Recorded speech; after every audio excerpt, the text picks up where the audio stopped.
Welcome back to another episode. Yeah, you didn't think you were gonna get another one so soon, huh? I'm one of your hosts, Sarana, I'm Shirley. and yeah, we're vaguely adults, so we talk about vaguely adult things, and sometimes it makes sense. Sometimes, most of the time, it doesn't, though. So, thus If the that's not lying. vaguely. But today's New President Day. Little clap. Yes. Excitement. It really is a time of excitement and just new hope, because the state of the world that we lived in for the past 4 years was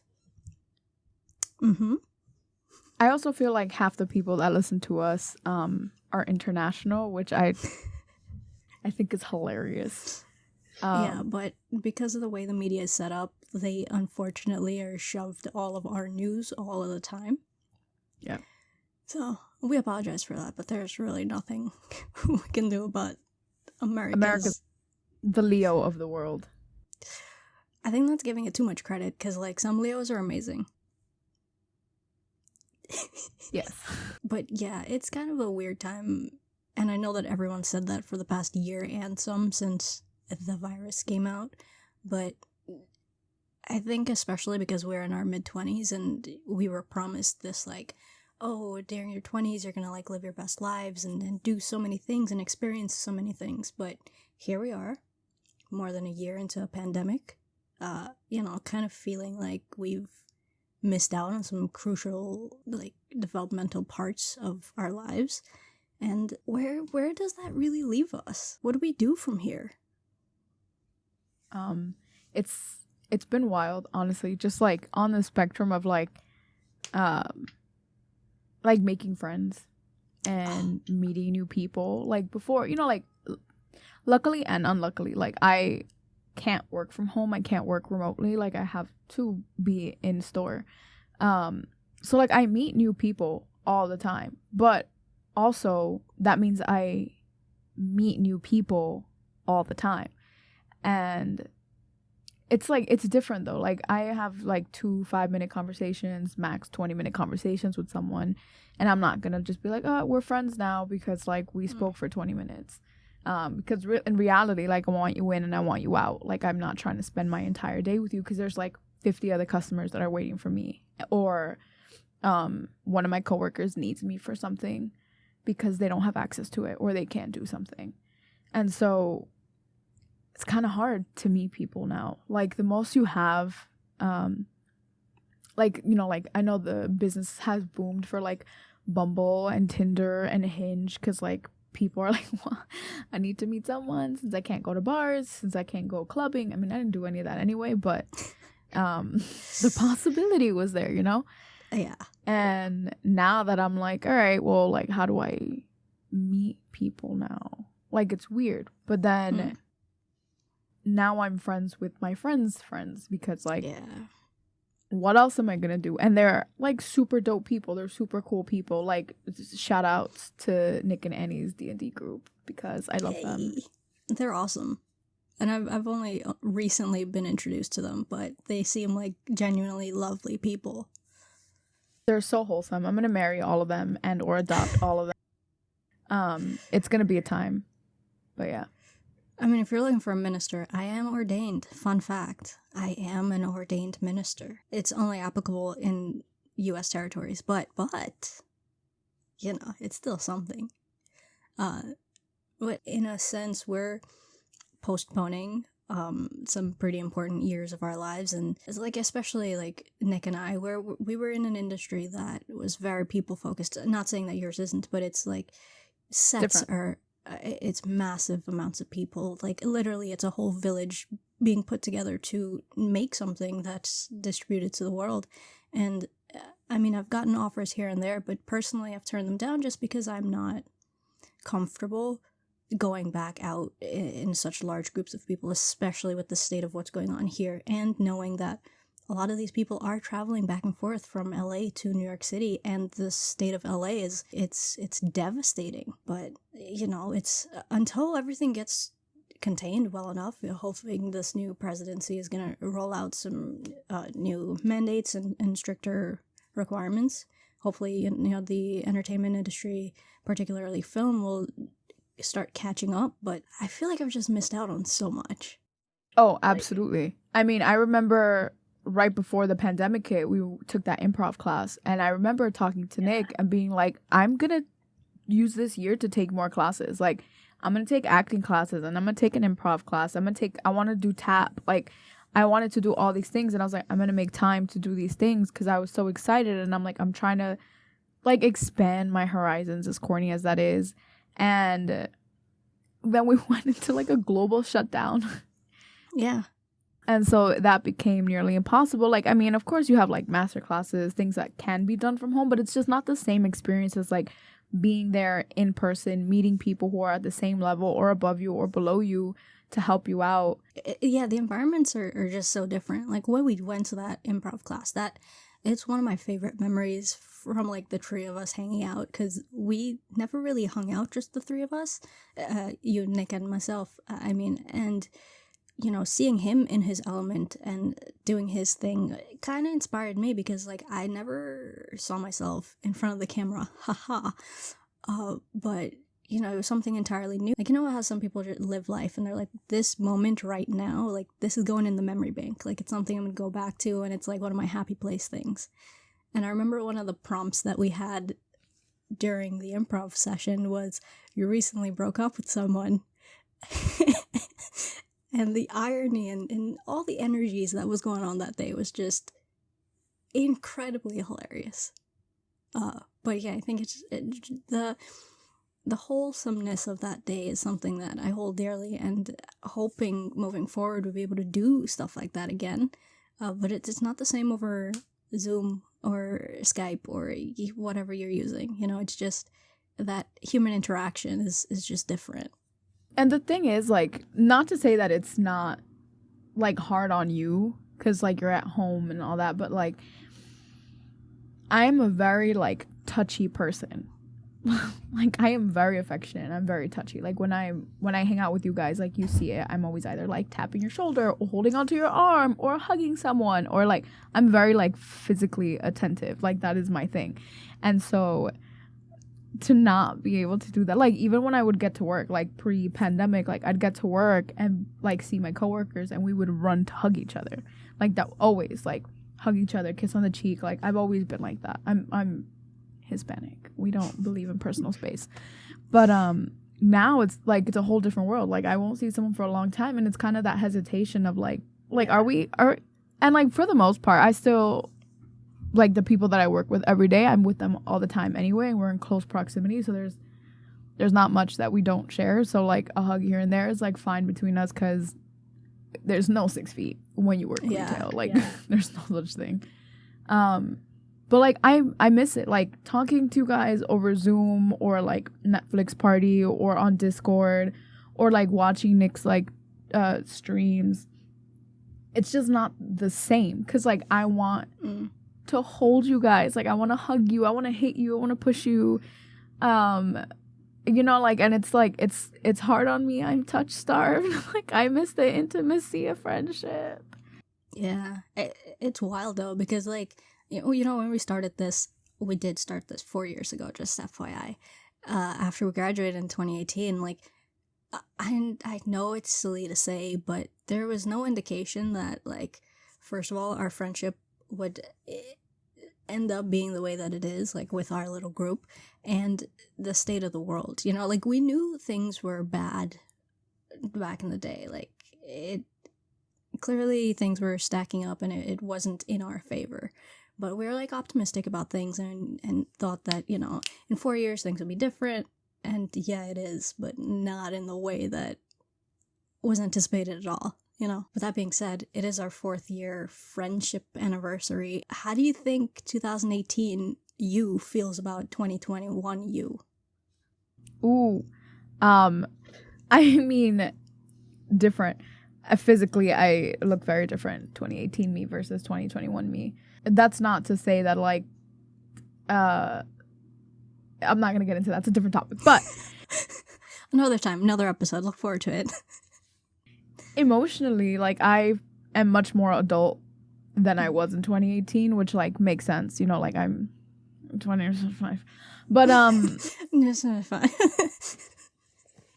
I did have my quarter life crisis. I am going through it now. I feel like we all go through that. And I like recently watched a video on someone being like, do you ever feel stuck at like 18 or like 19? Like you meet people that are your age and they just feel more adult than you. And like, yeah, that's a fact. Like my coworkers that are the same age as me or even like 1 or 2 years younger, I feel like they're more adult than I am sometimes. But then I have to remind myself like, surely you're 25, like figure it out. Yeah, see, that's something I have like a tiny problem with because like yes, but no. Like you can't help but to compare yourself because like when you do look around your peers who did also graduate with us in 2018, it's like wow, you've been at a stable job for 4 years now and I've had too many part-time jobs since then. Like, you know, it's oh, so you're settling down and you're looking to buy a house now and we're the same age and I'm still at home with my parents, and it's not a bad thing by any means, but going back to this pandemic kind of pushing us back and making us default into a state that we didn't want to be, like it sucks in so many ways. Absolutely. I mean, just look at our friend group. Like I'm the oldest out of all of us, and like I've been at my job for about 3.5 years, almost 3 years. Yeah. Promoted twice technically, but it's still shucks, but it still doesn't feel like I've been at this job for so long. It doesn't feel like I've been promoted twice. It doesn't, you know, like that feeling isn't there. And then like I look at someone like Annie who has like what I like to call a big girl job. Oh yeah. And I'm like, oh okay, like Annabelle's a real adult. But then like when we're like talking in the group, I'm like, we're all the same kind of idiot. Like we all stress about the same things to different levels, different degrees, of course. We all have different stresses in our life. We come from different homes, different jobs, that kind of thing. But at the end of the day, we all joke about the same thing. We complain about the same thing more or less. Like, oh, so and so said this, or so and so happened, thing happened at work. Like, oh, like my mom this, my dad that. Like at the end of the day, we all have families. We all deal with like different levels of the same family insanity. We're all people of color. So like we sympathize with each other on certain things that like I couldn't sympathize with like with my friends that weren't people of color. But yeah, it's different. It's nice. Yeah, I think it's fascinating because like in the past 4 years, we've seen each other grow so much, like us together as a duo and like the whole group in general. But it's also really interesting to look at how the past 4 years we've all had very different normals in our lives. You know, the things that are consistent really were each other, but everything else like it was rapidly moving. And the whole thing about new normal when the pandemic hit as well. Also, I'm probably going to put in a counter to see how many times I've said pandemic during this episode. Probably not, because there's going to be a lot of work.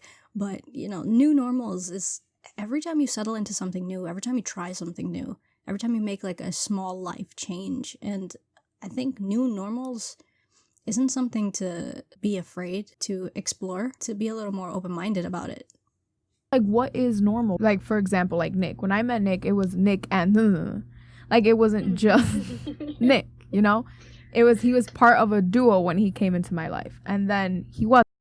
So then we got to know like who Nick was not in a duo, and then now we're getting to know like who Nick is as like a streamer or like as part of something else.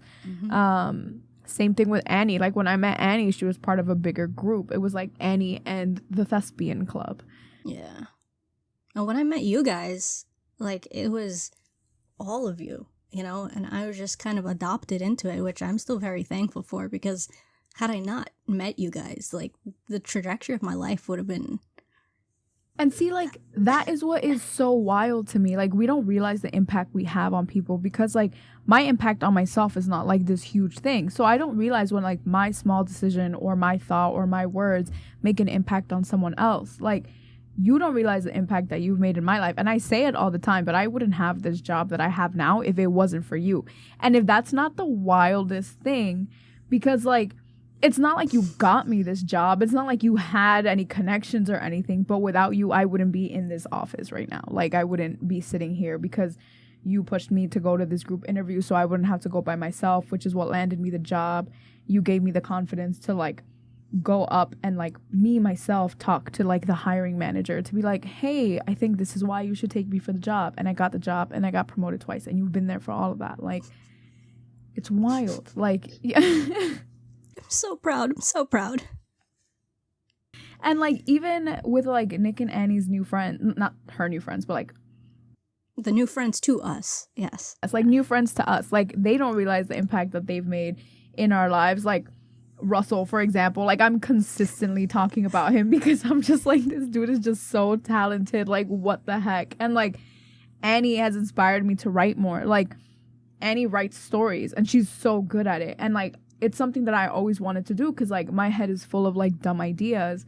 And she was like, well, why don't you just take pen to paper, just, like, write it out? And I did. And then I started publishing some of my stories and it actually got good feedback. And, like, it's small things that make big impacts. Like, and it ended up being, like, when I was super stressed and I started writing, like, I'd feel better. Like, okay, like, I'm calm, I'm good. And, like, you getting me out of my shell to do this, like, podcast, like, is amazing. Even my sister's friends don't know the kind of impact that they've had in my life, whether it be negative or positive. Not every impact is positive. Like, a lot of people are lessons. A lot of people are learning experiences, and that is fine. Like, you know, some people are just your stepstones to get to where you need to be. And yeah, that's fine. Like, your interaction with, like, XYZ person might have led you to meet another person, and that person is the one that was meant to be in your life, not XYZ. And so now here we are, you know, like, yeah. I love you, dude. Emotions reciprocated, you know, the whole shebang. But I think you're the person that really taught me that lesson. Not everyone's a forever person. And sometimes you want to hold on to those people because they've made such a difference in your life. You know, mostly the positive differences. Like, that's what I want to talk about. And it's really sad when you realize those people aren't forever people.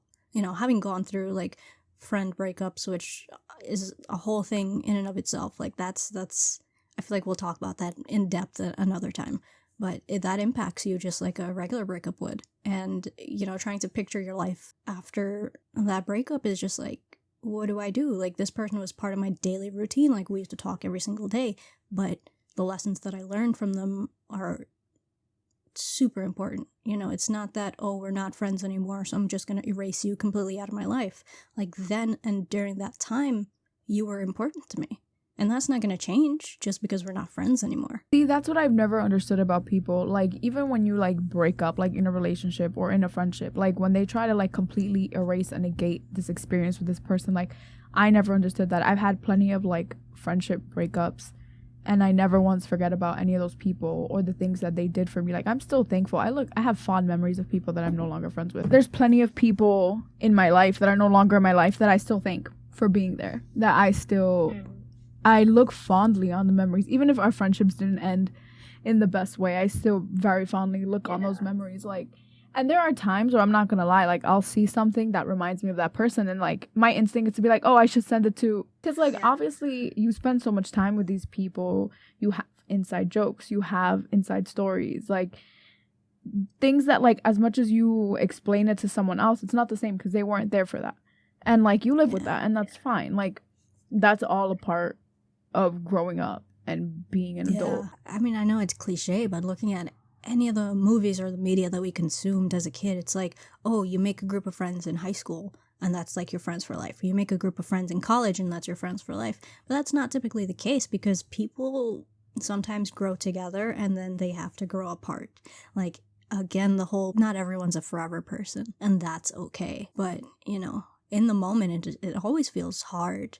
Like, I still have pictures of people up that I'm not necessarily friends with anymore, or, you know, we've mutually decided to, like, to cut ties, but because the memories are still fond, like, I don't mind having those pictures up, because in that moment, at that time of my life, that's what was good for me, you know? Oh, also, just knowing what's good for you and what's not, we call that growth. Like, I would have never anticipated that I would have said such a thing, like, 5 years ago. You know? Like, it's nice because like I've seen you grow and you've seen me grow, and I know like it goes back to what we were saying before, but like we don't notice our own growth because it happens so gradually. But like there are moments where you sit down and you're talking, like we're talking about our memories from like 4 years ago, and we're like, whoa, like we are completely different people than who we were 4 years ago, because we've lived through this life, and like 2020 felt like 5 years, but you know, whatever. Yeah, I feel like I'm gonna turn 30 this coming November, and that's really not. I'm going to speak for the both of us, but we're so genuinely grateful for all the people that we do have in our lives and everyone that's supporting us, because like this wouldn't be happening had it not been for the overwhelming support and positivity that we got. Because many, many years ago, we were sat in a little yogurt shop and just talking, and someone from that time of our lives was like, shouldn't you guys start a podcast? Like, you guys tell stories so great together. And here we are trying to do that. And that was just a passing, fleeting moment. But, you know, it kind of triggered something inside of me that was like, maybe I could do that. Because I do enjoy talking. I do enjoy our rambling times. It's great. We talk about everything and nothing at all, you know?